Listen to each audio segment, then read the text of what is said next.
Stroke বর্তমানে একটি বহুল আলোচিত সমস্যা। সাধারণত দুই ধরনের স্ট্রোক আছে। একটা হচ্ছে ইসকেমিক স্ট্রোক, অর্থাৎ মস্তিষ্কের রক্তনালীতে রক্ত জমাট বেঁধে এই স্ট্রোকটি হয়, মস্তিষ্কের কোষ নষ্ট হয়ে যায়। আরেকটি হচ্ছে হেমোরেজিক স্ট্রোক, অর্থাৎ মস্তিষ্কের যে ধমনী আছে সেটি ছিঁড়ে রক্তনালী থেকে রক্ত বের হয়ে যাওয়া, সেটাকে বলে হেমোরেজিক স্ট্রোক। আজকে আমি ইসকেমিক স্ট্রোকের নিয়ারলি একটা কিউরেটিভ ট্রিটমেন্ট এবং অ্যাডভান্স ট্রিটমেন্ট নিয়ে কথা বলবো, সেটা হচ্ছে থ্রোম্বোলাইসিস।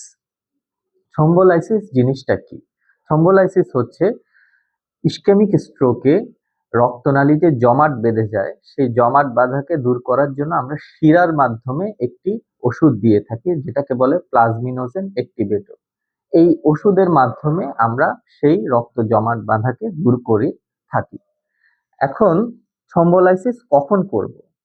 আমরা সাধারণত স্ট্রোক অনসেট, অর্থাৎ আপনার শরীরের এক সাইড অবশ হয়ে যাওয়ার সময়টা থেকে 4.5 ঘন্টার মধ্যে থ্রোম্বোলাইসিস করে থাকি। কখন আমরা থ্রোম্বোলাইসিস করি না?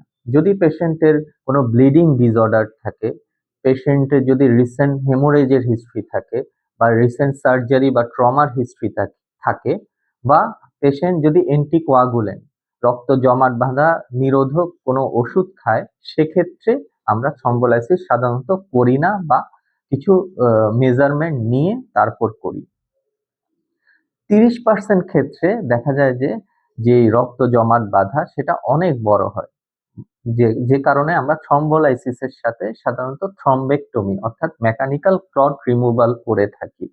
এখন এই মেকানিক্যাল ক্লট রিমুভালটা আমরা কতক্ষণ পর্যন্ত করব? এটা হচ্ছে স্ট্রোক অনসেট থেকে সাধারণত 6 ঘন্টা পর্যন্ত আমরা এটা করে থাকি।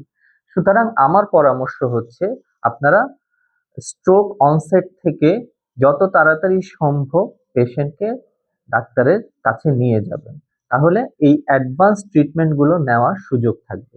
যদি দেরি হয়ে যায় সেক্ষেত্রে এই অ্যাডভান্স ট্রিটমেন্ট নেওয়ার সুযোগ কমে যায়। ধন্যবাদ।